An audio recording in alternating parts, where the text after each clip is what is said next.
ពីភីលីបជំពូក2ខ9ដល់ខ11ដោយហេតុនោះបានជាព្រះបានលើកទ្រង់ឡើងយ៉ាងខ្ពស់ហើយបានប្រទានឲ្យមាននាមដ៏ប្រសើរលើសជាងអស់ទាំងនាមផងដើម្បីកាលណាឮព្រះនាមព្រះយេស៊ូវ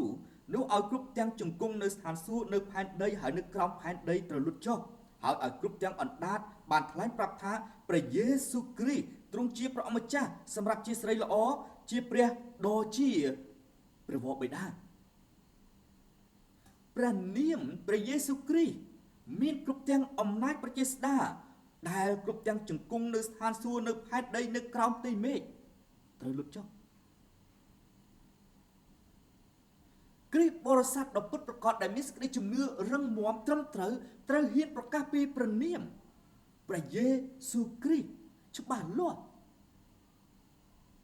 មិនមែននាំគ្នាថ្វាយបង្គំព្រះហើយនាំគ្នាអំពាវនាវដោយនៅព្រះនាមព្រះជាម្ចាស់ដោយនៅព្រះនាមព្រះអម្ចាស់តែមិនដឹងព្រះណានោះទេព្រះនៃសាសនាដទៃផ្សេងទៀតក៏គេហៅព្រះគេជាព្រះជាម្ចាស់ដែរ